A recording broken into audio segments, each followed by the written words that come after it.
Hello everybody and thank you for joining me. This is Sierra from Sierra T Designs, and today I have the first in my 12 weeks of Christmas series that I ran last year, and I'm going to redo this year, and we're going to do the first week.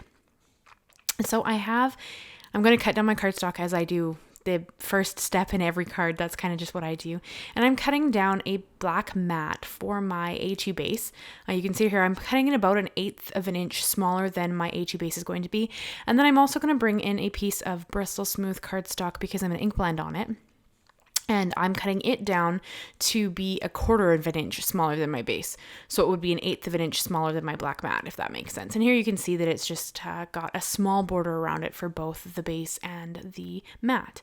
And then here I'm just showing you something that I actually made to hold my domed foams.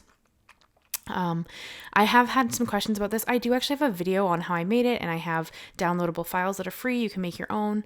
But I'm just showing, I've had a lot of questions about why I don't have the new Distress Oxide inks listed on there. And it's actually because when I made this, those colors didn't exist. We knew that they were coming out, like it had been announced, but I had no idea what the colors were going to be. So you can see here on the back at the bottom, I have a section of 12 colors, and that is for the colors that hadn't been announced yet. So it is there, and once all 12 colors are out, I will go and edit the file and add all of the color names in the correct color order. But for now, they're on the list. They're just not in the correct order because I don't know what they all are, and I'm not going to edit the file multiple times. But yeah, so just so you guys know if you were curious. And then I'm creating my background here, and I brought in 3 Distress Oxide inks. I have Salvaged, Patina, Shaded Lilac, and Dusty Concord. And I'm kind of trying for a small amount of like a Northern Lights effect because I am in my Christmas mode. And this is not a traditional Christmas card. You can see that it's quite bright, at least in the background. And the images I actually color with Copics, but this is the first in my series. I love making Christmas cards, and I love this series. I'll actually have last year's linked in the card if you want to go and check out the 12 Christmas cards from last year. But this is the first one, and I do try to make a mix of traditional and non-traditional cards. I love non-traditional, but I try to make a little bit of both. And I did flick on a little bit of Perfect Pearls mixed up in a mini mister bottle there onto the background to add some shine and sparkle. And here I have the Simon Says Stamp Home Sweet Home stamp set, and I'm just stamping it out on a piece of HammerMill cardstock. That is my preferred cardstock for Copic coloring, and I also am using Memento black ink. It's a newer ink to me. I'm just trying it out for Copic coloring, but I'm really enjoying it. It doesn't really smudge or move when I color with my Copic, so I'm really enjoying it. But there are many Copic safe inks you can use if you have a different one that's a preference. This is just my preference. And you can see that I stamped it out twice because I wanted the whole image and I wanted it to be able to layer on top of my card. So I kind of had to shift it. And now for the coloring, my buildings are all going to be the exact same. I have N1, N3, and N5, and I'm bringing like shadowing in from the left-hand side. Now, originally, I didn't think I was going to add the big star. So I was just going to color it as if there was a light source coming from like the right hand side, casting a shadow to the left hand side. But I did bring in the star, and in the end, I think that it actually kind of works with how I shaded it anyway, but I wasn't actually thinking of adding the star until later. So I did actually shade it to the left hand side, you can see here, and then I kind of blend it out. So I always go lightest to darkest, darkest to lightest. So in this case, it was N1, N3, N5, and then I go back through to N3 and to N1 to blend it out.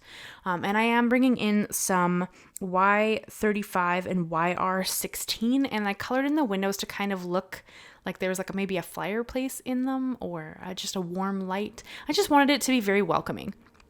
And again, I did that on every house, although the windows are the exact same. And I did then bring in C7 and C9, and this is just kind of adding a darker trim to everything.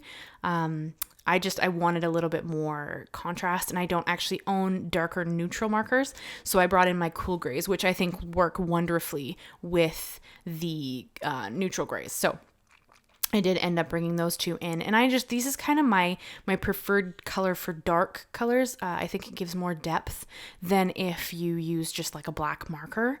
I think this just adds a little more depth to everything. And then for my greenery, I did bring in G28 and G29, and again, I'm going to color it in and add like a shadow to the left-hand side and wherever something sits on top of something else. Anything that would cast a shadow. So like if one tree is in front of the other tree, then I would create a shadow where that tree is sitting. But otherwise I kind of stick to the left-hand side. And then I bring in my lighter color and kind of blend it out so it's not quite as stark. And again, I did all the greenery the exact same. And then here I'm going to fussy cut out my image. There are actually dies for this set, and you could do the dies instead. I don't own them, so I fussy cut. And honestly, I don't really mind fussy cutting, so this doesn't really bother me. I usually throw on a YouTube video or something to watch and just cut away and watch something, so it doesn't really bother me. But if you don't enjoy it, there are matching dies for this, so. And I will have everything I used linked and listed down below. And a lot of the time, if it's something a little bit more finicky, like you see the flag there, I kind of just cut like around it, and then I go back in and actually like detail cut. I think that's just because if there's more cardstock kind of hanging there that needs to be trimmed off, it's more difficult. So I tend to cut that off and then kind of go in and do that more detailed cutting. But again, this is just me, and this is sped up obviously because it would take forever for you guys to have to watch me actually cut this stuff out. So I have sped this up. And then you can kind of see what I'm thinking here for the layout. And there's one of my kittens had to come visit. You can kind of see what I'm thinking there for the layout. And then this is where I brought in that star. So this is actually a star from Simon Says Stamp. It's the Holy Star die. This is the smaller of the two that come in that set. And I'm just going to cut it out of some white glitter cardstock. I mean, you guys know that I love all the things shimmery and shiny. And I think Christmas cards is like the perfect place for shimmer and shine. So I did cut it out of a white glitter cardstock. And I am going to also make some layers for this. I wanted it to be almost like a chipboard. So I am going to adhere, this is just the leftovers from when I cut out all those houses. This is like the top chunk of that. And I'm just going to layer it up 4 layers. So I cut out 3 of that HammerMill cardstock that I used for the coat coloring. And then I'm going to put the glitter cardstock on top. And this is where that really thin tip from the Barely Art glue is like wonderful. Because it's so thin, you have no issues to like adhere little layers down to each other, which I think is wonderful. I'm loving this. I do need to get maybe a second bottle that I can use so that I don't need to use that fine tip when I go and put like layers down.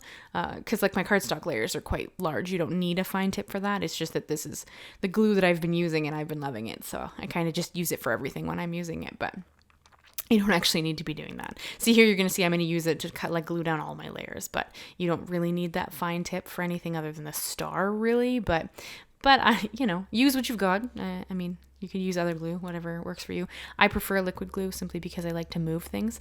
And here you can see that I have some mint tape holding on a piece of cardstock at the bottom. I didn't leave enough room for it to be as tall as I wanted it to be. So I did go and actually add like a base to it, so that I could add a little more height. You're not going to see it, so it doesn't matter because the other layer is going to sit on top of it, but I did want it to have a little more stability underneath it, and I didn't want to have to try to stick more on the first, the top layer to give it the depth that it needs, if that makes sense. So I just kind of created its own little extra layer underneath of the same cardstock. And I am going to add kind of like a shadow to the buildings. You don't really see this once I adhere that other layer down, but because this was so stark white, it kind of draws the eye more than I wanted it to. And I'm just using neutral gray 1 and 3 to do this, which is the same colors I used to color the houses. And I'm just going to blend it back out. And honestly, this just adds a little bit, and you can't really see it in the finished card. It's just to make it so it's not so stark white at the bottom there. And I'm going to do the exact same thing under that other layer.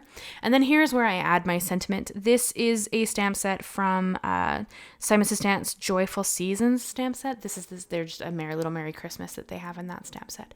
And I just stamp that down under my first layer as houses, or I guess my top layer of houses. And then I brought in my trimmer again to just trim out the base of this because it doesn't need to be this tall. I just need it to cover the first, or the like base layer of the houses there. So you can see there, I just need it to kind of cover up that bottom piece there. And I put a whole bunch of 3D foam squares on the back of this, and then I'm going to adhere it down flat to the bottom. I kind of had to fight with it a little bit again to get it to adhere where I wanted it, but I do in the end get it straight and where I needed it to be, but it did take a little bit of fighting to kind of get it there. But everything lines up to the base of this panel, so at least there's that. It makes it slightly easier. And then I am going to bring in some shears to trim off a little bit that's kind of hanging off the edge there. You could use your trimmer if you wanted to. I find it was just easier to use my snips or my shears there, but just because there's so much depth at this point. And then here I'm just going to adhere down my layers. So again, here you wouldn't need the Barely Art glue with the fine tip. That's what I had sitting right beside me because I'd already been using it. But you could literally use anything. And I'm going to adhere my layer down to my shimmery black cardstock there. And I don't cut things out of it, usually because it's only 65 pounds. So it's not a heavyweight cardstock to start with. So I don't want to create like holes in it and then have it not really hold up, if that makes sense. People have asked me that before because if they feel like it was a waste of the shimmery black cardstock.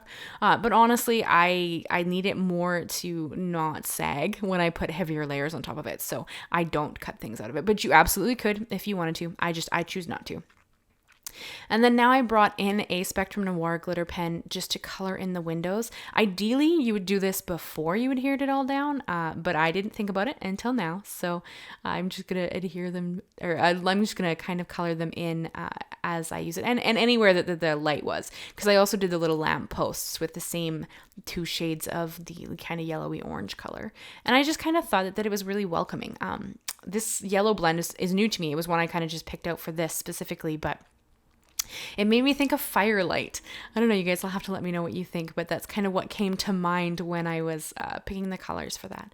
And of course, you know that I have to adhere all the glittery things. So I did bring in some, I believe they're Pink Fresh Studios, iridescent stars to the background there. They're actually Pretty Pink Posh, iridescent mini star confetti. And I just adhered a few into the background with my wand there. Just for some added shimmer and shine, because I love all the sparkly things, especially with Christmas cards.